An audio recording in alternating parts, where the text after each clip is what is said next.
Welcome to Live DAF, your online DAF Yomi Shir. Shalom Aleichem, welcome back to today's DAF, Bava Kamma DAF Kuf Yud. We are holding on Kuftes Amud Beis at the two dots, which are 5 lines off the bottom of the Amud. Tanu Rabban. Says the Brisa, Menayin, how do we know? L'koyin sheba u'makriv karban oisav. That any kohen can choose, can pick a day that he comes to the Beis HaMikdash, even though it's not his mishmar. Right? We know there were many mishmaros. The year was divided into weeks, into rotations, into groups of kohanim who would serve, each group per week. But any kohen can pick a random day to bring his karbanis. So how do we know that? Now we're speaking about any type of carbon, says Rashi. Whether it's an obligatory carbon, like a chatos, an asham, or it's a donation, like an oila, a shlamim. He can pick any random time. So how do we know that's true? The pasuk says he can do that. He comes as his heart's desire, and he serves at will. So the actual service, meaning the avodah, processing the carbon, that's in his domain. Umanayin, how do we know furthermore? A step further, that he actually keeps the basar, the flesh, or the skins of the carbon, rather than distributing it to the local kohanim serving at that time. Umanayin sh'avodasa, the service. Rashi learns avodasa means schar. Avodasa dahainu b'sara, the flesh of the shlamim, etc. Va'ira, or the skin of the carbon shaloi. How do we know it belongs to him? Tavan loymar. We have a different pasuk. V'ishes kadosh of layu. So it's his. It's his carbon. He keeps it. Now, we do have some cases where the kohen is not fit for doing the actual avodah. So in that case, he only gets the basar, the oir, but the actual work, the avodah, is delegated to the local kohanim. When's that? Okay, tzad. Our dear kohen had a blemish, which makes him unfit for avodah. In this case, he cannot bring the carbon, nor can he appoint a certain kohen to do the avodah for him. Rather, according to Rashi's explanation, he doesn't make a shliach because you can only make a shliach on something that you yourself have the ability to do. But if he's a Baal Mum, he can't do the avodah himself, nor can he delegate it to somebody else in specific, but he can give it to the kohanim, the bnei hamishmar, the local kohanim, let them take care of it. But in this case, he still keeps the basar and the oir, avodah shaloi, because even a Baal Mum can take part in the karbonis in terms of the achila, so he keeps that part. What about in the reverse? He was an older kohen or unwell, in which case, technically he can still do the avodah, but he's not roy la'achila. Says Rashi, he can't necessarily eat the basar. So in this case, we say like this: in terms of the avodah, he can ask any kohen to represent him. Rashi says, he's chazi la'avodah, motzi l'shavi shliach, right? If you can do something, you can ask somebody to do it for you. But v'avodasa va'oira l'anshei mishmar, in terms of the basar and the oir, that goes to the local kohanim, because since he can't do it himself, he can't partake in the basar, so he can't choose. He can't pick and choose who it goes to, and apparently the oir and the basar go together. Now, in what state are these individuals, the zaken and the chayil? If you can do the actual avodah, so then avodah va'oira nami day. So why can't he, number one, appoint a shliach to do the avodah, and then the actual basar and the oir should go to him, because technically he deserves it. He can do avodah if he chooses to. So let him keep it. Now, if he cannot, he's not physically able to do the avodah, then shliach hechi mashvi. Question, how could he make a shliach for the avodah? Amar Papa, sheyachol lasos adeat chak. He can push himself to do the avodah. So now, avodah, when it comes to actually processing the korban, so since the actual avodah, which is sort of pushed and forced, it still works, it's still kosher. So since technically he has the ability to do so, mashvi shaliach. He can make a shliach for that. As opposed to achila, consuming the korban, forced eating is called an achila gasa, which does not constitute achila. A person eats achila gasa, even on Yom Kippur, he's patur. So, bottom line, this fellow can't really eat the korban. V'achila gasa lav klumi, it doesn't constitute consumption. So he's not a fellow who can eat the korban. That explains why Avodah Va'oral Anshe Mishmar has to give it over to the local kohanim. Here's another example of a kohen who's sort of not your, in your typical situation. Suppose a kohen was tasked with bringing a public korban, a korban tzibur, like a tamid, etc., and he was actually tamid. And we know that tuma is allowed when it comes to korbanos tzibur, tuma dechuya b'tzibur, tuma hutra b'tzibur. There's discussion in Yuma, Sechas Yuma Davav, to what extent tuma is a non-factor. Is it totally a non-factor, or if there's no alternative? In any case, this kohen technically can bring the korban. So although he's tamei, he can choose, if he decides to give it over to his friend, he can do that. Now we're speaking about the local kohanim, who are meant to address the korbanos tzibur, the local rotation. So one of the members of the mishmar won the rights, got the schus to bring a korban tzibur. Nice, no. L'chol mi sheyirtze decides to give it to his friend, to his cousin. He can do that. Appoint him as a representative, have him bring the korban, v'avedas va'oral anshe mishmar, and have everybody partake in the basar and the oir. Now, heichidami, what exactly is going on? Idi katahirim. If we have an alternative, there are other kohanim who are free of tumah. So then the question is, Tmeim, how could a kohen tamei, mi matzu avdi, how could Tmeim do it?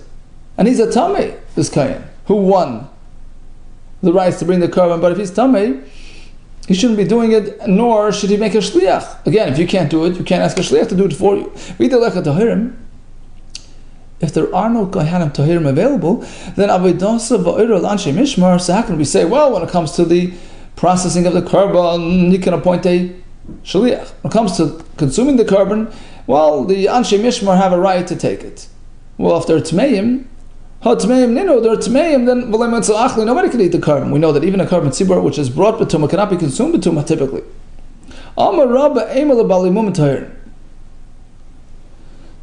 Let's revise the halacha. What we meant to say is that the achil of the korban goes to kohanim which are happen to be bali mum, so they're not fit to do the korban. So that's why we resort to the other kohanim for the akrava. But these fellows can eat. A bal mum can eat the korban. Torah Shavayis Mishmar, part of the local rotation. Amar Vashi, here comes another case. Not your typical. Yimhaya kohen gadol einin. Kohen gadol, whose relative passed away on that day, he's an einin. We know that although a regular kohen, a kohen heted cannot do the avodah on that day, a kohen gadol continues with the avodah. He brings karbanos, but he cannot consume karbanos. Achila he cannot do. So now if this kohen gadol is an einin, and he has a korban, a personal korban which he wants to bring, so just as he can bring the korban, if he chooses to, he can delegate. He can give it over to somebody else as a shliach. When it comes to consuming the korban, that's not his domain, because as we explained, even though he can bring karbanos, he cannot eat the korban, so that falls into the domain of the local kohanim serving that week. What's the point of this halacha? We all know this. Tanina, we have a Mishnah, kohen gadol is makrib einin. When he's in an state, he can bring a korban. He cannot eat the korban. Nor can he take a portion of the korban to consume that night when he's done the aninus. So clearly, he has the ability to bring the korban but not to eat it. So what's the point of mentioning Rav Ashi going through this well-known halacha? Answers the Gemara, Sakadai Chamina, I would think perhaps. If not for Rav Ashi, I would think, Ki chas rachmana alei, the Kohen Gadol. The Torah sort of has compassion on him. The Kruvi, even though he's a Kohen, go ahead, keep on going. Bring the karbanis. The Kruvi who? If he decides to bring a carbon, fine. But to delegate his authority to enable somebody else to appoint a representative on his behalf, that's going a bit too far. You want to bring it, fine, but don't ask somebody else to bring it for you when you're an Einin. Perhaps that he can't do. One comes to Rashi and says he could. So bottom line is, a regular Kohen, a Kohen Torah, decides to bring a carbon just in the middle of nowhere. He can do so. He can bring the carbon and consume the basar and the oir. What if he's a Kohen Balmum who can't do avodah? Local Kohanim do the avodah, but he himself can have the basar v'oir. A zaken and chayla who can push themselves to do the avodah, but they can't eat. They can ask a representative to do avodah for them, but when it comes to the achila, go to the local Kohanim. A Kohen who's tamei, the carbon tzibur, can ask another Kohen to bring the carbon, but the achila, that goes only to Tahirim, like the Bali Mum and Tahirim. Kohen Gadol Einin, just as he can bring a carbon, he can ask somebody else to do it for him, but the achila, that's public domain. Says the Mishnah, Hagoizel is hager v'nishbala yumes. He steals from a ger, he swears falsely in denial of that claim, the ger dies. And now, the perpetrator admits to his guilt. Typically, that triggers the triple process of the keren, paying back of the principal, the chemesh, the added fifth, and the asham, the carbon to the kohanim, to the Beis Hamikdash. The keren, the chemesh goes to the victim, and the asham goes up to the Beis Hamikdash, consumed by the kohanim. But here we have a ger who has, no relatives. So the ger himself is not around. His relatives are non-existent. So the halacha is, this money is still going to be paid out. To whom? To the kohanim. It's a gift, like from Hashem to the kohanim. V'asham l'mizbech, and the asham is brought to the mizbech. Shanamar mainly ish goyel. If your victim has no relatives, goyel him means somebody to redeem him, redeem his name, to perpetuate his memory. Meaning a yairish, he has no offspring or relatives. Lahashav asham elov, which will enable the perpetrator to return the asham. Asham here means the keren, the actual, compensation, retribution for that robbery. So then, the halacha is ha'asham ha'mushav la'ashem la'koyin. So the money is given, returned, so to speak, to Hashem, who gives it to the kohanim. Mulvad eila kippurim. Aside, this is all separate from the carbon asher chaper by olav, which atones for his sin. Hayamalas ha'kesev v'es asham u'meis. So the Ganav decided, okay, time to bring the money, the carbon to Yerushalayim. On his way up, he passes away. Okay, so Hakesev Yinosan Levonov. So it's a non-starter. You just take the money, give it to his kids. There's no point in passing it on to the Kohanim. Rashi explains, the point is to be mechaper on the Shvuas Sheker, which is now not, unfortunately, it's too late for that. He's passed on. V'asham, what about the carbon, which he has ready? Yirachi Yistoyev, it's let out to pasture, to graze until it gets a blemish. V'yimachar, you sell it at that point. V'yipul damu l'nadava, you take the money received in exchange, and you send it l'nadava, you donate it to the Beis Hamikdash, using it for oilos, karbonas oilos. Now typically you give the money, the payment with the carbon at the same time, to the same mishmar, to the same group of kohanim. So now he gave the money to the kohanim and he passed away before the carbon was actually brought. Okay, so what happens now? The kids want their money back. Look, the process wasn't completed. We want the money back. No. The heirs cannot retrieve this money from the kohanim. It's too late. It's been paid up, and the Gemara will tell us that actually it accomplishes some sort of atonement, even though it was only part of the process. You give the money to the kohen, it's done. Lo yeh, he keeps it. Now, in terms of the order of the groups of Kohanim that served in the Beis Hamikdash, Rashi says there was a mishmar called Yehoyarav. I guess they were named after their family or the right. So the Yehoyarav mishmar went first, and then we have a mishmar called Yedaya. That was actually the last. That was the next one following Yehoyarav. Okay. So now he gave the money. Right, the Gazlan arrives in Yerushalayim. Nosan hakesev lo Yarav. So he hands the money over to the Kohanim in this mishmar, which is fine. But then he delayed bringing his korban. V'asham lo Yedaya. He waited until the next week when Yedaya was already in business and gave him the korban. Yatsa. He's Yatsa because fact is, you can do it incrementally. If you brought he paid it out and then he brought the asham later, that's also a fulfillment of his obligation. But asham lo yara, what if he switched it? First he brought the korban to the first kohanim, and only next week, v'kesev lo yada, he brought the money. That's a problem. Because first you have to take care of that payment, the binadam l'chaver, and then you can bring the korban.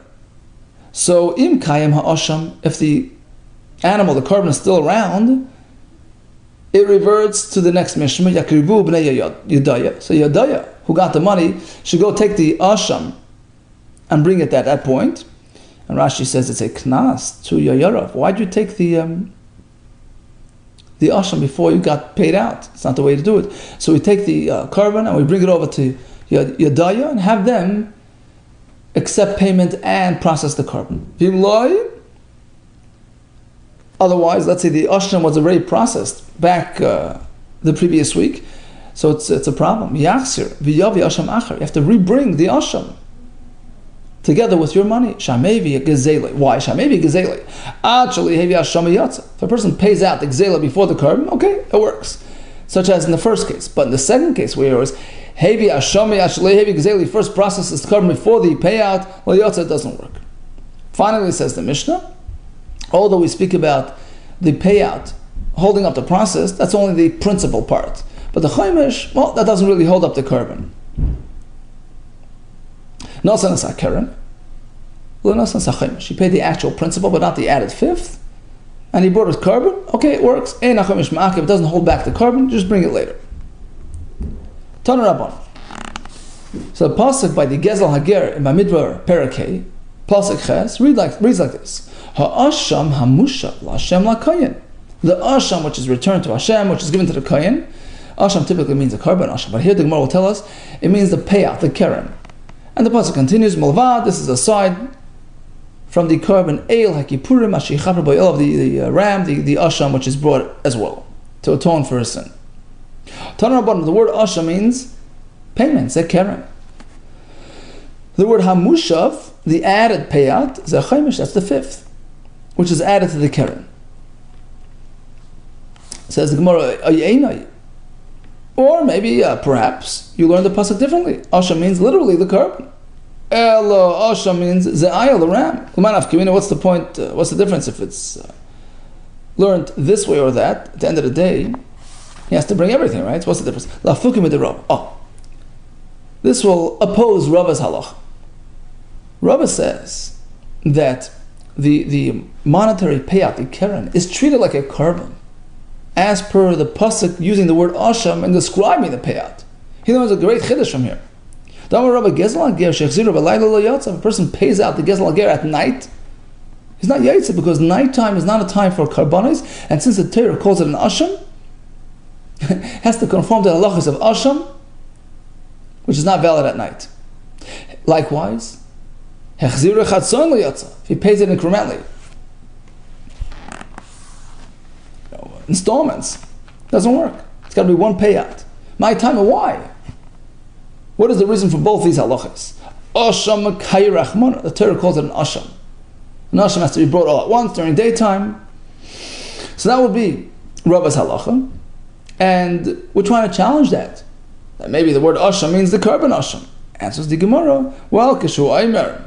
Malvad el Kippur, and the pasuk continues with a reference to the korban. So clearly, have aimer. That indicates to us that the word asham in the beginning of the pasuk is not the korban, rather is a keren, in line with Rava.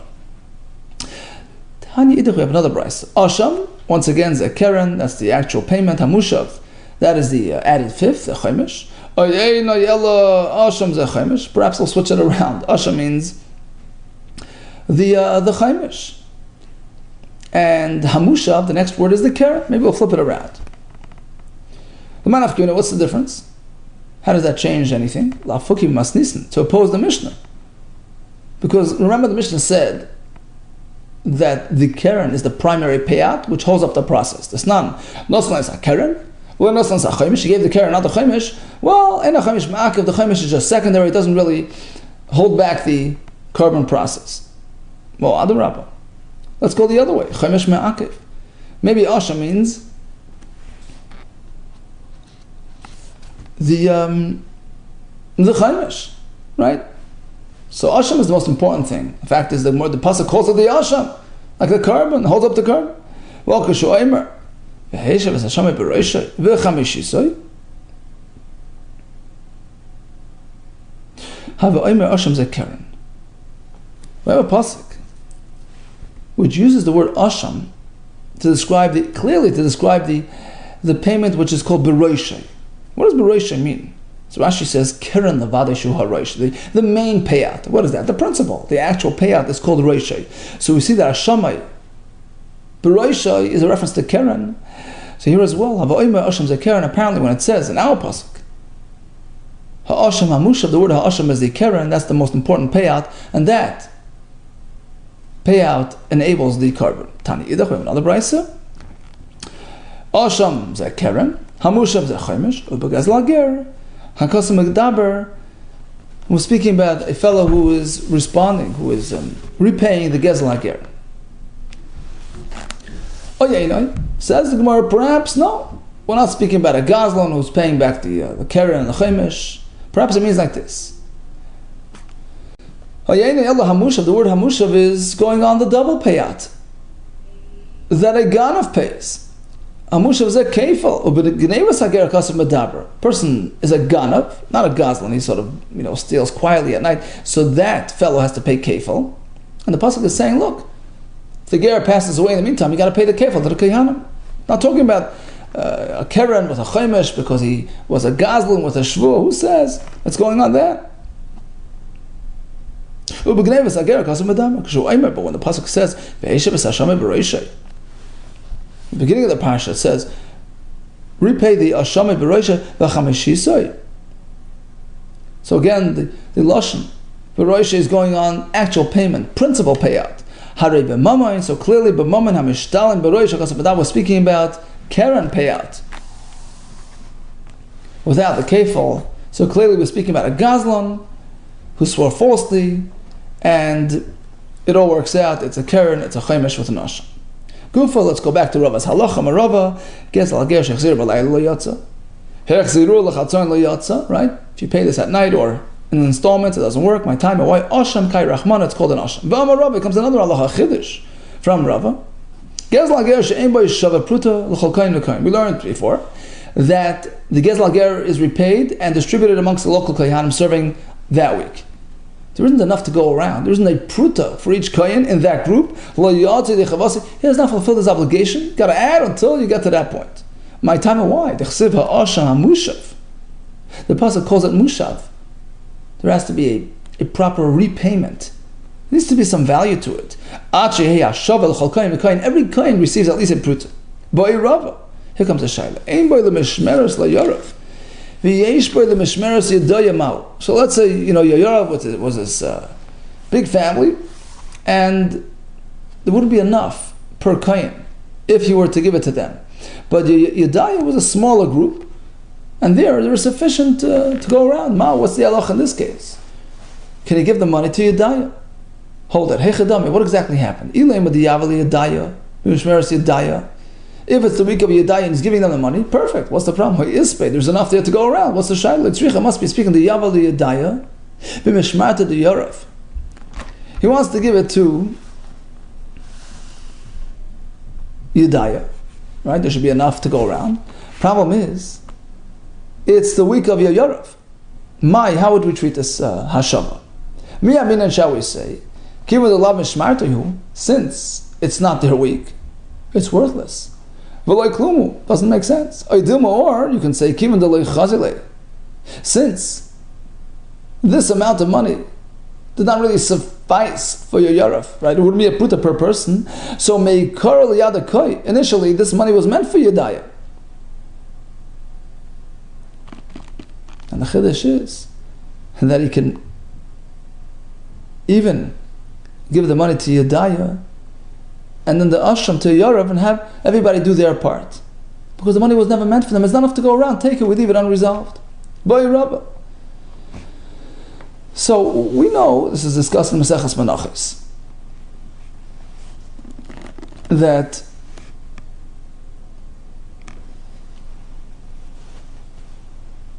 when it comes to the Kehanim getting their portion on the Karbonos, the halacha is that you can't barter, you can't exchange.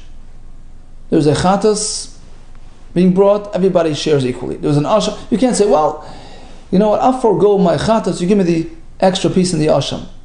There's equal distribution per event. What about Gezel Hager, which also goes to the Kehanim? Can they wheel and deal? Okay, you know what, I'll give it up today, you give me an extra portion. Can they do that? Boy Rabba Kehanim Yichalko Gezel Hager Keneged Gezel Hager. Can they barter? I'll give it up this time, you give me extra next time. Miyamrina, shall we say? You can't. It's like a carbon. Asham. Look, Torah calls it an asham, right? Asham kayrachmana. Ma'asham, just like a carbon asham, cannot be dealt with. Ein cholkin asham can I get asham. You can't forego this asham for that asham. Af gezl hager. Likewise here, ein cholkin gezl hager can I get gezl hager. Iduma or. Ultimately, it's about money. So yeah, I can exchange. It's the same thing. What's the difference if I'm taking it here or there? Gezl hager mamaynu. So maybe bartering is okay. Hadar Pashtos, the Rabbi responded with clarity, Asham Kair Achmana, that's it, done deal. It's called an Asham, we treat it like a carbon, separate distribution per event. Rabbi Achabri, the Rabbi Masla Behedya, according to him it was a clear-cut halacha, Marava, you cannot do that. Ash Kehanim, Ein Cholkin, Gezlager, cannot Gezlager, you can't switch and barter. My time and why? For this reason, because Asham Kair Achmana, Torah referred to it as an Asham. Here comes another shaila of Rabbah. Vay Rabbah. Kayanim begez lager.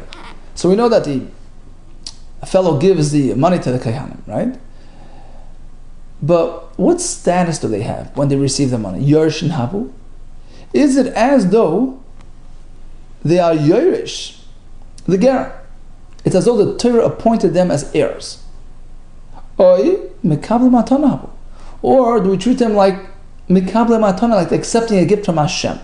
What's the point of discussing this? Kigoin, this fellow stole a loaf of bread from the ger, and now it's after Pesach. Pesach. Right?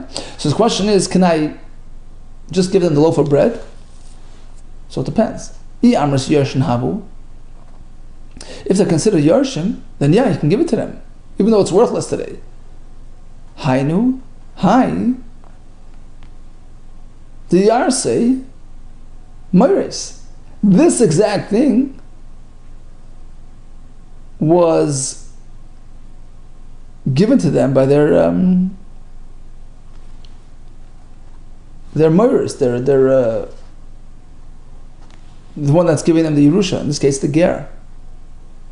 So basically, even though the item is worthless, but just like he could have offered this worthless piece of bread to the ger if he were still around, that's the halacha we learned many times. Harei shel chalaf anecha, take your item back. It's yours. It's the same material. You know, it's worthless. If it's gone, I have to repay you. But if it's here, take it back. So they're sort of perpetuating his existence. They're just stepping into his shoes. They're Yerushim, so I give it to them as well. That works if they're considered Yerushim.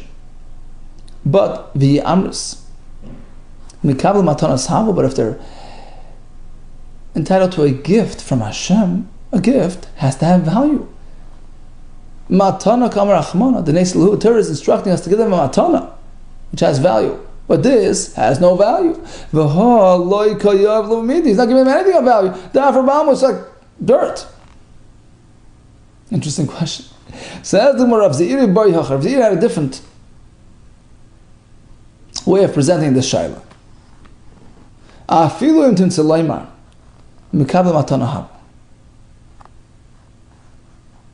Even should we consider them makabli matana, still it would be fine for him to give back that loaf of bread despite its worthlessness. There's no question for us. The Torah says, give back that matan. You have the same obligation to them as you would have to the nigzal himself, to the original victim. If this can be returned to the victim, it can be returned to them as well, even if they're makabli matana. Their matana is, well, whatever is meant for him is carried over to you, but if this is legal tender for the ger himself, then he can force them to take it. Basically, they're not getting anything. That's no question. Elokiv kamei boil, and the question is a bit differently. This toss-up, whether we consider them Yerushim or Makabel Matana, would have another nafkamina. So we have a kohen. It's his lucky day, right? He's getting many gezel hagers today. Let's say actually he's getting animals.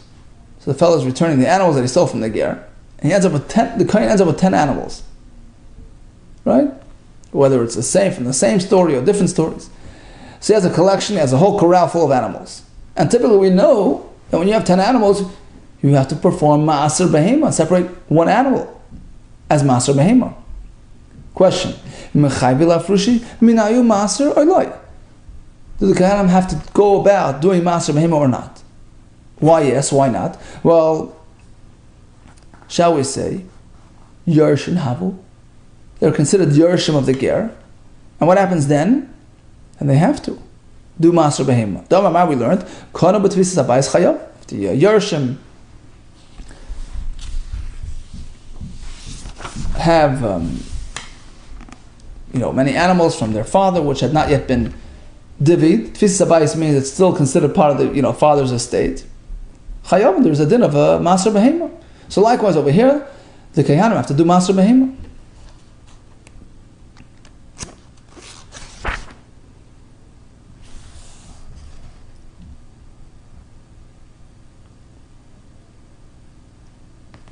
Right? So if the Kohanim have all these animals, before they divide it, before they separate, they have to do ma'aser behema. Or we can say, no, mekabel matanosam. The Kohen is receiving a gift when he gets the gezel hager repayment. Tanam, we know the halacha is halakech. If a person purchases animals, or v'anitnei matana gets it as a gift, it's not homegrown. Patur b'ma'aser behema. There's no din of ma'aser behema. That's the halacha. So back to our story with the Kohanim who have a whole barn full of animals. What would you say here? Yes, ma'aser behema, no ma'aser behema. Tashma. We're going to clarify this from a brisa, which is a tesefta, a long brisa, listing for us all the 24 matanis kahuna, different types of gifts that are given to the Kohanim, whether in the Mikdash or in Yerushalayim or anywhere. Amongst them we find gezel hager, and the brisa calls it a matana. The brisa is very specific in the way it relates to these things. The word matana is very accurate and precise. Apparently it's considered a matana. So regarding our question, there is no din of ma'aser behema. Okay, let's see. Tashma. Esrim ba'arba matnes kuna. There were 24 separate types of gifts which were given to the Kohanim throughout the generations to support them and their service. Nitnu la'aron levanav. Vikula nitnu b'klal u'prato klal. Rashi explains that in the parsha discussing the matnes kuna, which is, I believe, in Korach, we have a lashon klal. The whole Kodesh Bnei Yisrael, a very general term. And then it says, take this and this. We have details. And then we have a chol trumas hakachim, a more general term. So we have the idea called bechlal uprato klal, general, specific, and general, which is actually one of the formulas used to interpret and derive halachas from psukim. So the gifts to the Kohanim are enwrapped in this concept of klal uprato klal, ubris melach, and likewise we have the lashon bris melach olam hu in that parsha as well. The bond of salt, which is everlasting, non-spoiling entity. So basically we learn from there, kol makayman, if a person fulfills and gives these things to the Kohanim, ki'ilu makayim, we treat him as though he fulfilled the entire Torah, which is learned and interpreted with the which is with the klal prato klal, ubris melach, and he has this connection to the eternal bond with Hashem. Kol oiver aleim, a person transgresses is not. He's not generous with his belongings. He doesn't share it with the Kohanim as per the Torah. Ki'ilu oiver al klal prato klal. We consider him as though he transgressed on the whole Torah, bris melach, and he's left out of this bris. Veilu hein. Let's go through all 24. Eser Mikdash.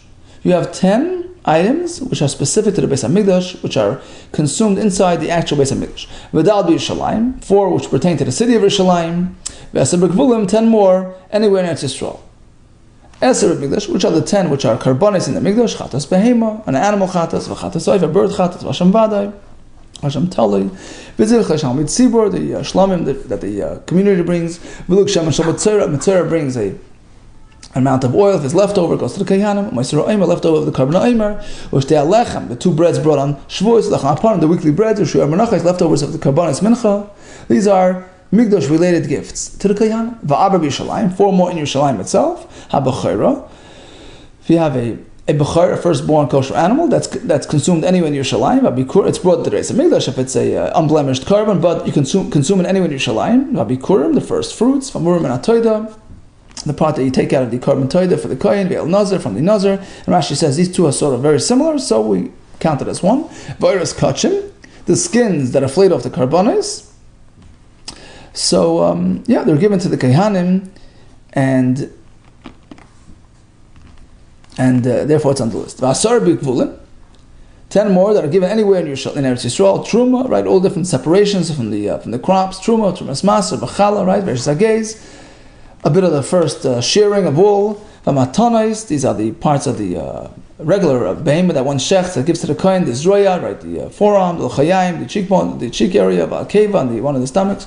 Upidin haben, the 5 coins that a father uses to redeem his firstborn son. Upidin petachamar, the redemption on that firstborn donkey was the achuzah. This is a family estate which had been a field which had been donated to the Beis HaMikdash. Nobody came and redeemed it or purchased it, and the gizba, no family member came to redeem it. So Allah, if the owner who was magdish it did not take it back, the administrative treasurer sells it to somebody, and either way, come yovel, it goes to the kohanim. That's another form of giving a gift, a field to the kohanim. Okay, we're back home. This is our words. We're adding to the Bryce. Bryce refers to Gezla Ger, and all these things as matana. Shmamino, that's a proof that Mekabli Matana Sav, we treat them as Mekabli Matana Shmamino, and therefore there's no Maser Behim. Okay, bottom line. The halach is a person is Gezla Ger, and he's Nishba, and he's Moide. He's meant to give it to the Ger, but the Ger is not around. Right?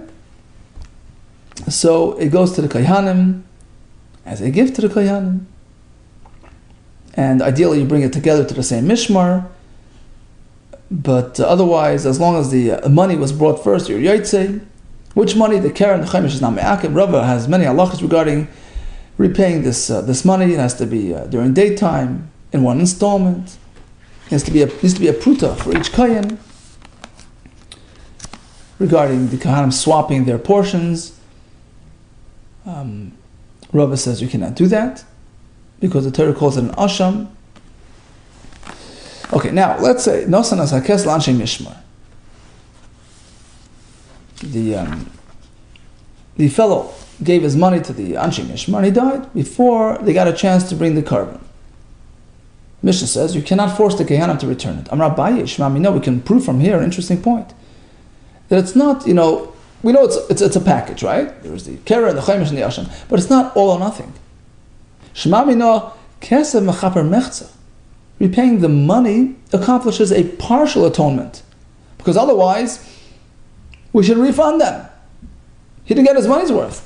The Eloi mechaper, if it doesn't do any kapara, havamina, I would say mahada liyoshim, give back the money to the yoshim.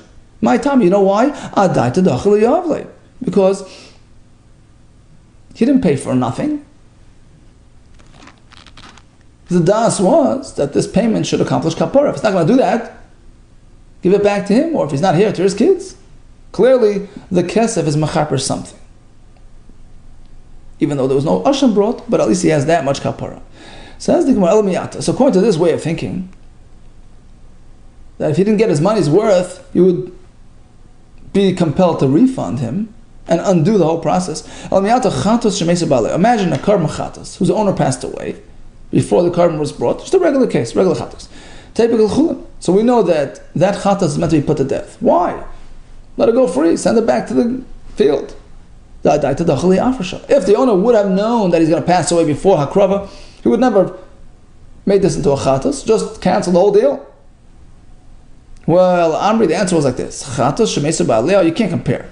Hilchas Gemira, we have halacha l'meshim Messina. It's an absolute halacha, no negotiations. The Misa Azla goes to Misa. El Miata says, okay, so if that's the case, fine, skip the chatas. What about an asham? A different type of carbon. Shemesa ba'al, whose owner passed away before it was brought as a carbon.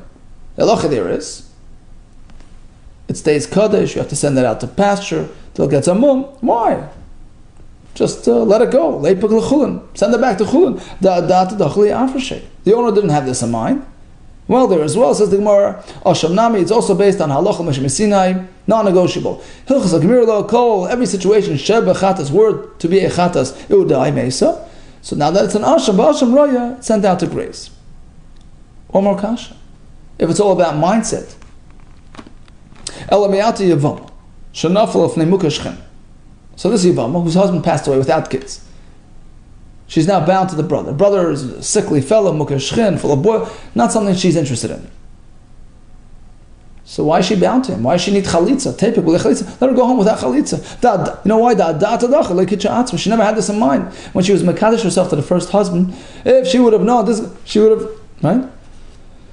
Well, so we're not so quick. Hasaman Ansade there, we can testify that an Isha is willing to accept pretty much anything. She's more than willing to be miskadish, to get engaged to the first husband, even with this chance in mind. Of course, if she would have known for sure, but it was a suffix. She didn't plan this development, right, that he's going to die. So she's willing to submit herself. Kidrish Lakish, right? Rish Lakish, Tav Mesav. It's better to dwell, to sit with company. Tan is a guf. Du means two, right? In French, droit, two. So two bodies, meaning to have some company is better. An Isha is looking so much for company. Well, Mesav Armlu, rather than sitting herself as like a lonely, Armlu means like an amana, meaning it's an expression. She's willing to take anything. So basically,